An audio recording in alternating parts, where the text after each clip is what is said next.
Hi, welcome to For Such a Time as This. My name is Colleen. Happy Wednesday. It is October 1st, National Walk to School Day. It is also National Pumpkin Seed Day and Pumpkin Spice Day, National Coffee with a Cop Day, National Fire Pup Day, and National Green City Day for those cities that are taking steps to become more green.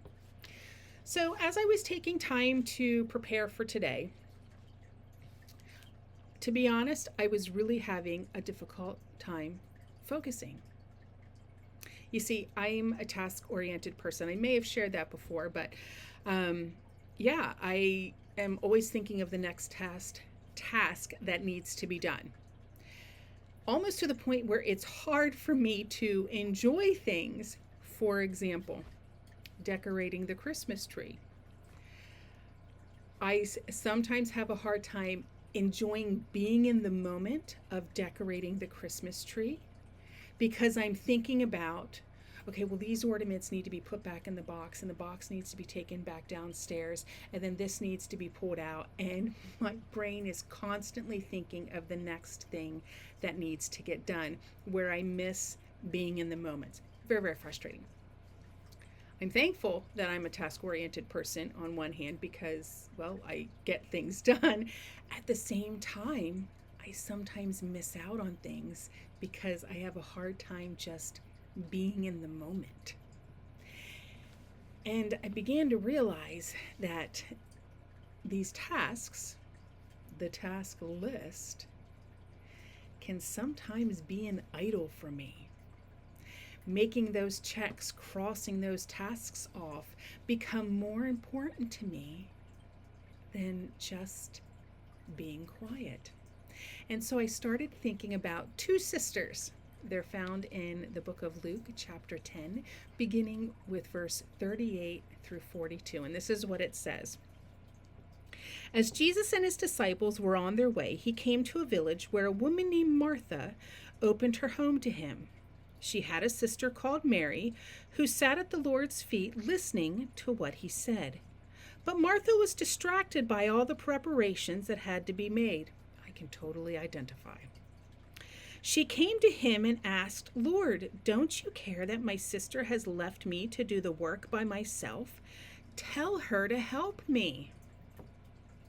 "Martha, Martha," the Lord answered, "you are worried and upset about many things, but few things are needed, or indeed only one. Mary has chosen what is better, and it will not be taken away from her." I'll tell you what, that stung a little bit. That was a little ouch because, like I said, I completely identify with Martha. Being that task-oriented person, always thinking about what needs to get done, it's hard for me to turn my brain off and just sit and be in God's presence. But it is so, so needed. You see, when I sit in his presence, he fills me with peace. I feel safe, secure, heard. I feel loved. My joy bubbles up. Fears go away. Doubts go away. I have more clarity in what to do. The questions go away because I get the answers. And the funny thing is, when I spend that quality time with the Lord, I don't know how it happens, but those tasks still get done.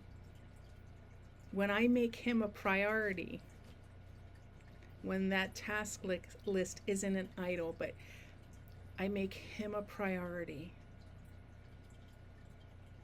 those tasks get accomplished.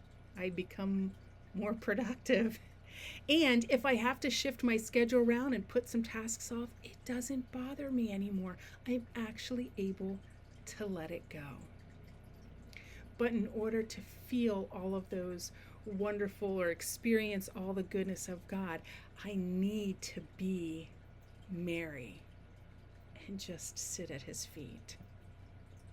I encourage you this week, and as we go through this season, because we're going to be building up and things are going to get busier as we, come into Thanksgiving and Christmas, make sure to just sit at his feet. The tasks will get done, but just make sure that you are taking that time to be fed and loved on by your Heavenly Father. If you have questions about God, or, are you a Mary or a Martha?